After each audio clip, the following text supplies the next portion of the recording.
20-year-old woman reported to the local paper there that her supernatural experience took place in Rivadavia or Augustatina, Argentina, and she was seeing a luminous object in the sky, very similar to a UFO that appeared at least for a minute, surrounded by bright stars before disappearing. The startling image seen by the retina was captured by her cell phone at around 9 o'clock in the evening. Also, villagers spooked by huge glowing UFO in the sky over Krasnodar, Russia. According to the witness, this was at the last day of November. Two friends spotted and recorded a strange phenomenon in the sky. They decided to stop the car and take a closer look at the glowing object that hung motionless in the air. Again, nothing further has come in about that one until we find out. Now, a truck driver observed a winged demon at O'Hare International Airport. And this was, again, the last couple of days of November when this came in. Here's what he said. I was at the airport picking up a load at Nippon.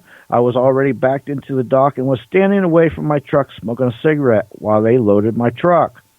I was looking toward the runways in the direction of the tunnel, and that is when I noticed something that looked like a large bird standing just outside of the fence by the parking lot. It was not hard to miss because two street lamps were nearby.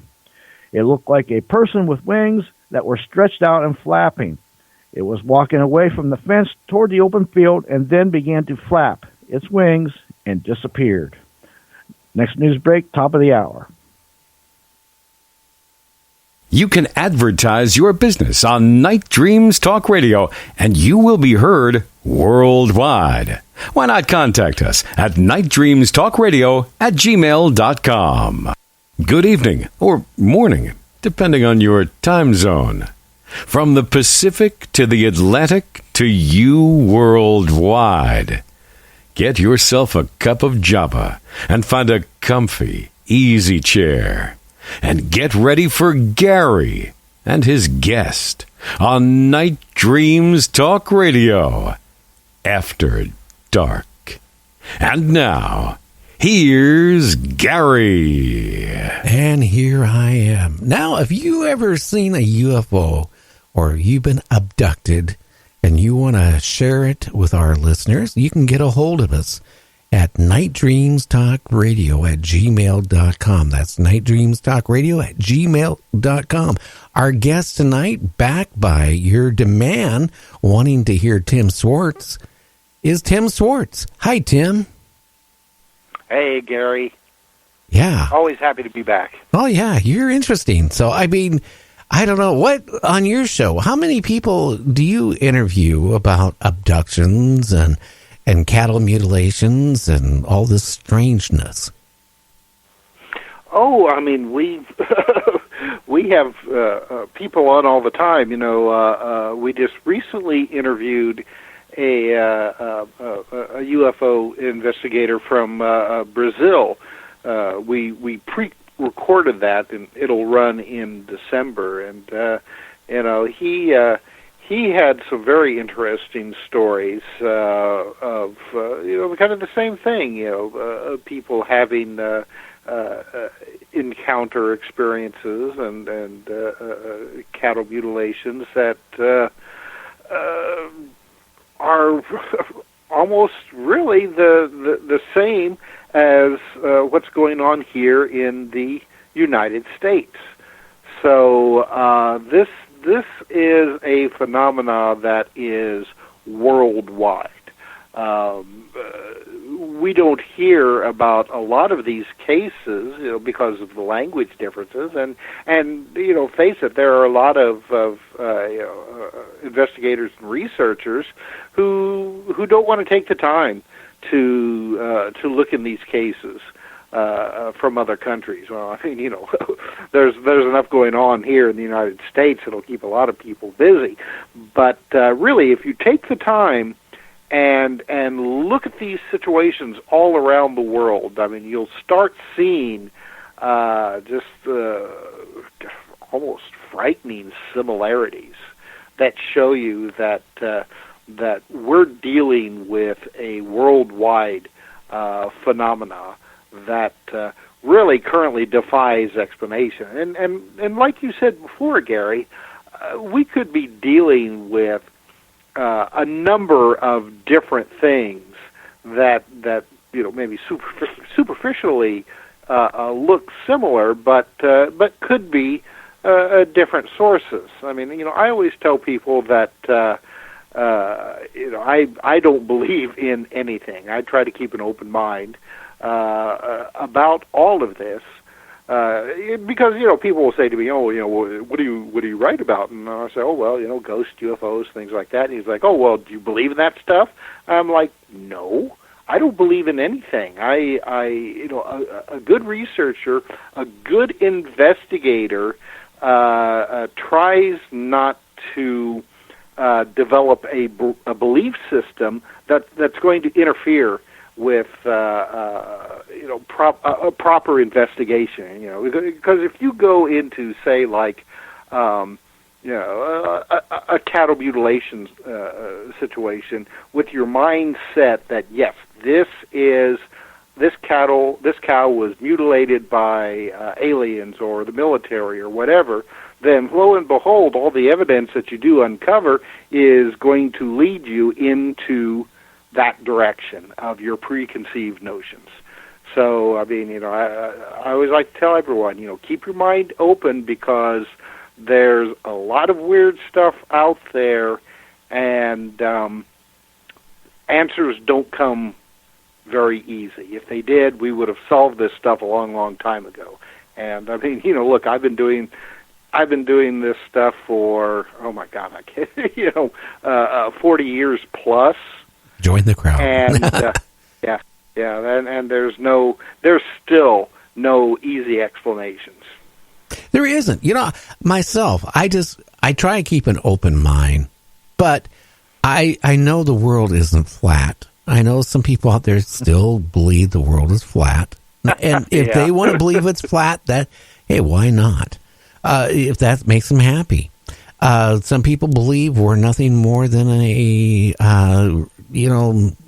program running on some sophisticated computer or a hologram beamed from some other source. Who knows? I do know that I'm not naive enough to know that, how can I say it? I can't believe we're the only intelligent life out there. I just can't. Because the odds are people of humanoids being out there is going to be just as great as.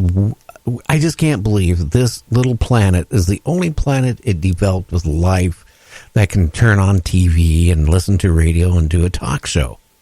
I have a feeling that there is many, many other ones out there, and we'd be really naive to believe that we're the only ones. I just feel that. Do I believe that we are being visited by aliens? I think something is going on. And it's scary. Whatever it is, I think the government does know.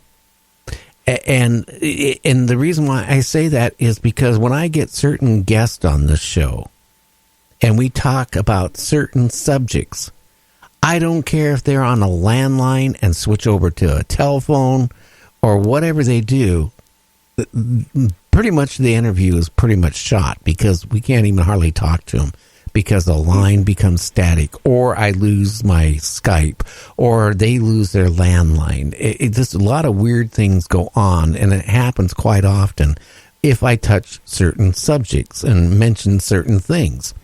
So I know that, how can I say this? I know that a lot of the shows, and probably your show, is being monitored. And the reason why I say that is because I knew somebody who worked for the DOD for 13 or 14 years. And he told me about these huge buildings where all these, DOD employees and Homeland Security people work. And their only job is to monitor the airwaves, the internet, your emails, your phone, smart TVs right now. I'll tell you what, I'm glad that the FBI is warning people. Get some electrical tape and cover up that. If you're smart, cover up the camera. please. And don't put one in your bedroom unless you want to offer free porn to somebody. But and the reason why I say that, Google got busted here recently. They were hacking in and listening to people's conversations, and their answer was, "Hey, we're only doing it for marketing." We're only doing it for the money, folks. Yeah. So I do think something is going on, and I'm hoping that eventually we're going to figure out what it is. Because, again, I do believe certain amount of guests has been on my show because their credibility is to such a point that they wouldn't have been able to perform the type of jobs they've had government-wise right down if they're imagining this stuff. And I don't believe everybody it claims that they've been abducted is imagining it or has a mental issue. Now, there is some out there, I will be honest with you. It doesn't make a difference if they are a PhD or a psychiatrist or whatever, that, might have some issues. But overall, I do believe a lot of these people. And the stuff they say, Tim, seriously, is worse than watching a sci-fi movie on TV or a scary movie. It's scary. Well, you mentioned earlier in the program Whitley Strieber, that and you've had him on your show, and he's been on our show as well. Now, this is a guy that, whatever is going on, it has really it has run him through the ringers over the years. And early on, he literally thought that maybe he was going crazy. Oh yeah. And in fact, he was afraid to even tell his wife at first what was going on. And when he finally did come out and tell her, and said, I think that I've been abducted by aliens, and they've come back a couple of times. He said that she looked at him and went, "Oh, thank God! I thought you were having an affair." Well, come on. But if you sat there and said that to your wife, I had a Bigfoot encounter with a friend of mine who's a medical doctor. Okay, he was just opening his practice back in the early 2000s. And his father was a Superior Court judge in Pierce County, Washington. His brother was is a well-known criminal attorney. This guy was very credible. He was with me. We were up in the Canadian Rockies. We saw a Bigfoot. It threw a rock, put a big dent in my wife's brand new car. She was nice enough to let us take the car. Okay, I come home. You'll never let that happen again. No, she won't let me drive her car. Every time she gets a car, unless she's sitting there next to me, she would not let me take her car after that. She still, to this day, thinks I must have got drunk or did something and, ran into something and put a big dent in the car. The big dent was because whatever we ran into threw a big rock and took out the passenger front fender and part of the door. My wife, till this day, I tell her what it was. I've told her 1,000 times. She don't believe me.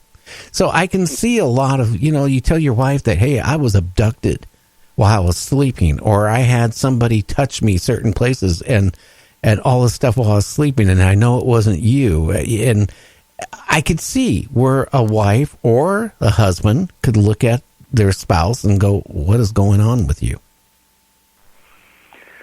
Well, as this phenomena with Whitley continued throughout the years, at the beginning he thought like naturally like everyone else who has this experience that he was dealing with aliens, extraterrestrials, or what have you. But as time has gone by, he's developed the notion that it's a lot more complicated than that, and that he thinks that whatever these beings are, that it has something to do